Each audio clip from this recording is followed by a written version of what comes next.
Mr. Rajesh Saini was suffering from liver failure because of NASH-related liver disease. Now, what is NASH-related liver disease? NASH is non-alcoholic steatohepatitis, one of the major cause of liver disease in the entire world, more so in our country. इनको बहुत सारी problem थी, जैसे कि इनको jaundice था और शरीर में पानी बनना स्टार्ट हो गया। फिर इसके बाद हमने जम्मू में डॉक्टरों को दिखाया। फिर इसके बाद हम बाहर भी चले गए दिखाने के लिए, लेकिन कुछ आराम नहीं मिला उनको। फिर किसी ने मेरे को सजेस्ट किया कि आप दिल्ली हॉस्पिटल BRK मैक्स जाएं।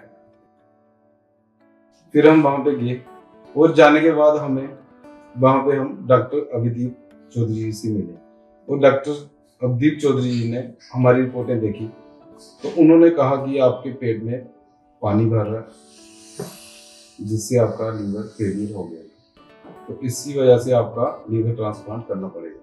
The survival without the transplant was absolutely not possible. His wife donated part of the liver.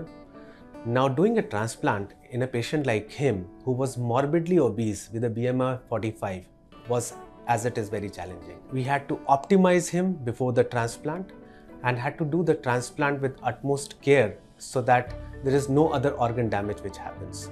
Particularly, these patients are at high risk of respiratory and cardiac illnesses after the transplant.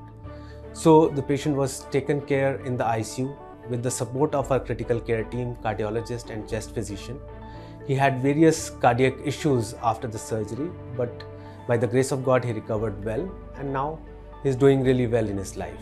हमने अपनी exercise start की, walk start की हमने सुबह, धीरे धीरे office जाने लगे। अपना रूटीन वर्क जो था, पुराना काम अपना वो स्टार्ट कर दिया हमने। नॉर्मल जो खाना था वो भी खा सकते हैं रूटीन में, कोई प्रॉब्लम नहीं है उसमें। अभी पहले फिर गैस बनती थी, अभी ऑपरेट के बाद बिल्कुल फिट है, नॉर्मल जिंदगी अपनी जी रहे हैं। मैं इनकी डोनर हूँ, अभी हम दोनों फिट हैं। ये भी घर का पूरा काम करते हैं, मैं भी अपना काम करती हूँ, भी ऑफिस भी जाते हैं, मैं घर का डेली टीम वर्क करती हूँ। हम डॉक्टर अभिदीप जी का शुक्रिया करते हैं जिन्होंने हमारी लाइफ सेफ रखी, हमें ऑपरेट किया और आज हम अपनी बेहतरीन जिंदगी जी रहे हैं। Another important thing here I would want to talk about NASH.